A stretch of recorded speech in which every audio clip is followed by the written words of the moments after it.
local CHL team, the Halifax Mooseheads. Alright, so on this channel, we cover my local CHL team, the Halifax Mooseheads. There's an entire playlist you guys can watch. Some of the videos are vlog style, which you guys have really appreciated.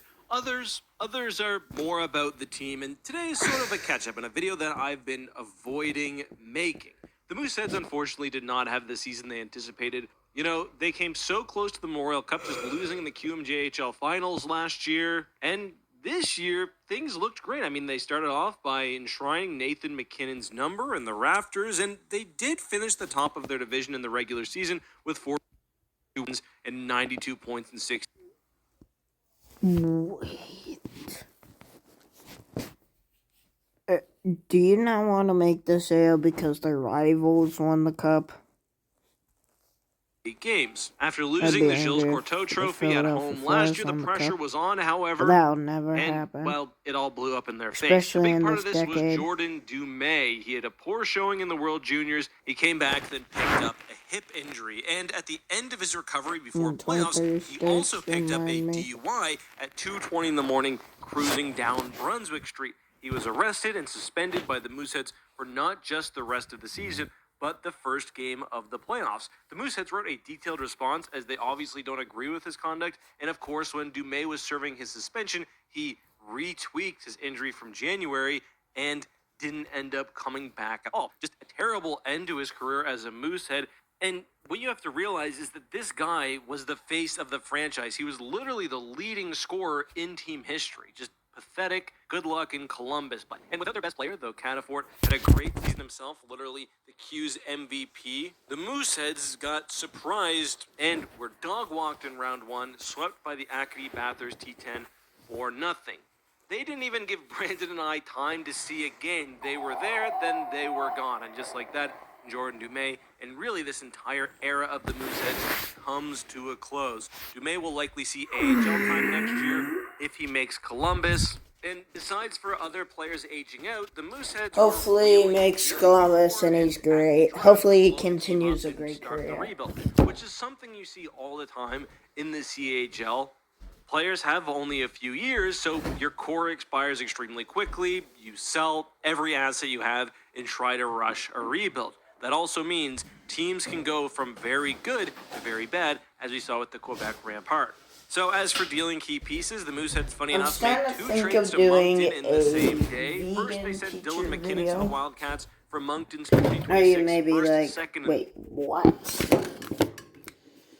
Especially if you don't know who that is.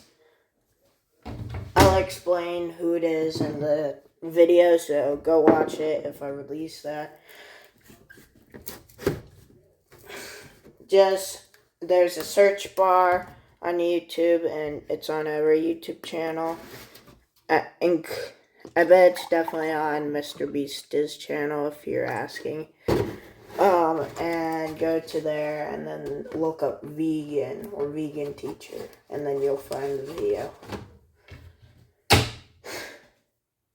And if you enjoyed that video, and if you enjoyed this video, and if you enjoyed the last radio show episode, go back and watch a couple of radio shows. It doesn't have to be like the first one to now. It doesn't have to be the 5th one to now. It can be totally randomized. Like you watch the 242nd video, then you watch the 302nd video, and then you watch the 143rd video, like that. If you want to watch all of the videos, I can't stop you. While you're doing that, please like some of them. Like at least, you know what? If you do that, there's a couple of challenges you need to do. You need to leave at least 1 comment, leave at least 5 likes. 5 likes. Only 5 likes. It doesn't have to be on the first video. It doesn't have to be on the second. It can be like on the 3rd and then 8th, and then it can be on the 19th video. Like randomized. Anyway. In 3rd round picks. Later, they acquired Sean Carrier for one of my favorite Mooseheads, Marcus Vidicek, in this year's 3rd round pick, and Victoriaville's 3rd next year. So basically, a good 20-year-old from Halifax with only 1 year of eligibility left for a 17-year-old who's underperformed, but who Halifax will now try to rework with the extra minutes he'll be able to get. Then the big trade of the day, Halifax sent the Q's MVP, Matthew Cataford, to the Rimouski Oceanic for a boatload of picks. For Cataford, the Moose first, second, and also got a first and second round pick in 2026. 5 picks for likely 1 year of Cataford is solid. Rimouski is hosting the Mem Cup this year, so it makes sense that they want to beef up for a solid year and go on the run. Remember, if you're hosting, you get an automatic 4th spot in the Memorial Cup. And as a Mooseheads fan, I'll just sit back and say thanks for the picks. We're going to need them. And with that first round pick acquired, the Mooseheads selected a local boy, Daniel Walters, 11th overall in the Q draft. Now, I'm not going to pretend like I know anything about these guys. They just started high school. I think it'd be weirder if I did. Walters is already 6 feet tall and $180, so a solid use of a kid for someone who just turned 16 in March. He projects to be a solid two-way center. Yes, but we'll see how she goes. Fun to have a local guy to watch cheer for next season.